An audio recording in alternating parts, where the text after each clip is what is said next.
ఎక్కువైపోయింది. ప్రతి అడ్డమైన గతమును తీసుకొని వచ్చి మీడియా ముందు కూర్చోబెట్టి ఇస్లాం గురించి ఏదైతే అది వాగుతున్నారు, ఇష్టం వచ్చినట్టు వాగుతున్నారు.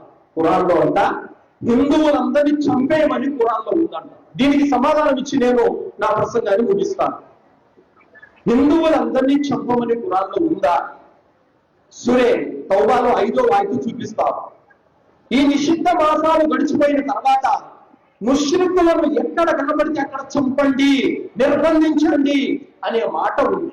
అయితే అక్కడ ముష్రికులు అంటే హిందువులనే భావం కాదు. రెండవది, ఏ ముష్రికులైతే ప్రవక్త సల్లల్లాహు అలైహి వసల్లం అంటే వాగ్దానం చేసి మోసం చేసి ముస్లింలను నిర్దాక్షిణ్యంగా చంపారో, ఏ ముష్రికులైతే ప్రవక్త సల్లల్లాహు అలైహి వసల్లం అని దాదాపు 23 సంవత్సరాల పాటు ముప్పు తిప్పలు పెట్టారు, ఏ ముష్రికులైతే ముస్లింల పట్ల అన్యాయానికి దౌర్జన్యానికి ఒడిగట్టారో ఆ ముష్రికులను మాత్రమే, మక్కాలో ఉన్న ముష్రికులను మాత్రమే ఉద్దేశించి ఈ మాట చెప్పబడింది తప్ప ప్రపంచంలో ఉన్న ముష్రికులందరి గురించి చెప్పబడలేదు. తర్వాత ఇది ఎలా ఉందంటే, ఒక క్లాస్ రూమ్ లో ఒక టీచర్ ఉన్నాడు. ఏమన్నాడంటే, ఈ రోజు హోంవర్క్ చేయని వాళ్ళందరూ గోడ కుర్చీ వేయండి అన్నాడు. ఏమన్నాడు? ఈ రోజు హోంవర్క్ చేయని వాళ్ళందరూ గోడ కుర్చీ వేయండి అన్నారు. ఆ టీచర్ చెప్పిన మాట, ఆ పనిష్మెంట్ ఎవరికి వర్తిస్తుంది చెప్పండి? ప్రపంచంలో ఉన్న స్కూల్ అందరికి వర్తిస్తుందా? తన క్లాసులో ఉన్న వాళ్ళకి వర్తిస్తుందా? తన క్లాసులో ఎవరైతే హోంవర్క్ చేయలేదో వారికి మాత్రమే అది వర్తిస్తుంది.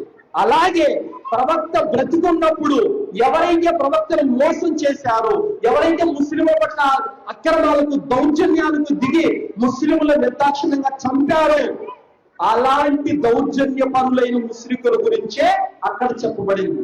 సరే, వీళ్ళు అంటున్నటువంటి ముష్రికులను చంపమనే మాట, హిందువులను చంపమనే మాట ఖురాన్లో ఉంటే, Saudi, Dubai, Khattar, Oman, Muscat, Kuwait లాంటి దేశాలలో కొన్ని లక్షల మంది హిందువులు ఉపాధి పొందుతున్నారు.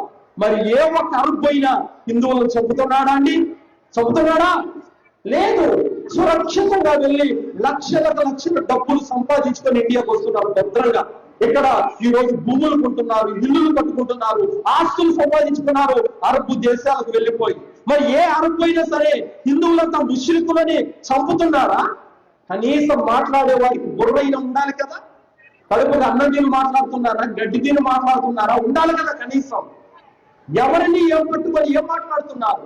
మరి అదే ఖురాన్లో ఉంది, మన్ ఖతల నఫ్సన్ బిగైరి నఫ్సిన్ ఔ ఫసాదిన్ ఫిల్ అర్ది ఫకఅన్నమా ఖతల నాస జమీయా. ఒక మానవుని చంపితే సమస్త మానవులను చంపినంత పాపమని బోధిస్తుంది ఖురాన్. ఒక మానవుడి ప్రాణాన్ని కాపాడితే సమస్త మానవులను కాపాడినంత పుణ్యం అని చెప్తుంది ఖురాన్. మరి ఈ ఆయతు మీ కంటికి కనపడలేదా? ఈ సూత్రం మీ కంటికి కనిపించలేదా? ఈ వాక్కు మీ బుద్ధికి అందలేదా?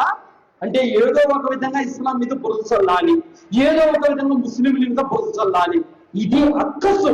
కావున సోదరులారా, చెబుతున్న మాట ఏంటంటే, ఇస్లాం మీద ముస్లింల మీద అనేక బురద చల్లే కార్యక్రమాలు మూకుమ్మడిగా జరుగుతున్నాయి.